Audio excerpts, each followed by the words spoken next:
بسم اللہ الرحمن الرحیم۔ حضرت ابو ہریرہ رضی اللہ تعالیٰ عنہ سے روایت ہے کہ نبی کریم صلی اللہ علیہ وسلم نے فرمایا، حضرت موسیٰ علیہ السلام بڑے حیا دار اور جسم کو پوری طرح ڈھانپنے والے شخص تھے۔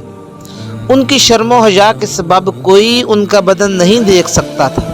انہیں ایذا پہنچانے کے لیے بنی اسرائیل کے کچھ افراد نے کہا، آپ اپنے بدن کا اس قدر پردہ کسی عیب یا جلدی بیماری مثلاً برس یا فتق کی وجہ سے کرتے ہیں۔ اللہ تعالیٰ نے چاہا کہ آپ کا بے عیب ہونا ظاہر ہو جائے تو ایک روز موسیٰ علیہ السلام نے تنہائی میں جا کر اپنے کپڑے اتارے اور ایک پتھر پر رکھ دیے، پھر نہانے لگے۔ فارغ ہو کر اپنے کپڑے لینے کے لیے آگے بڑھے تو پتھر ان کے کپڑے لے کر بھاگ اٹھا۔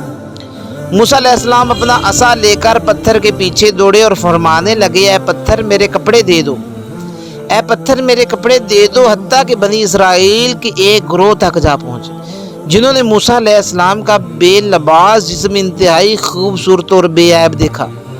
اس طرح اللہ تعالیٰ نے آپ کو ان کے لگائے ہوئے الزام سے بری فرما دیا۔ اس وقت پتھر ٹھہر گیا، آپ نے اپنے کپڑے پہنے اور پتھر کو اپنے عصا سے مارنے لگے۔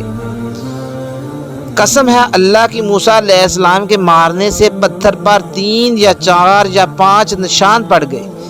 یہی مطلب ہے کہ اللہ تعالیٰ کے اس فرمان کا کہ فَبَرَّأَهُ اللَّهُ مِمَّا قَالُوا وَكَانَ عِندَ اللَّهِ وَجِيهًا۔ بس جو بات انہوں نے کہی تھی اللہ نے آپ کو اس سے بری فرما دیا اور آپ اللہ کے نزدیک باعزت تھے۔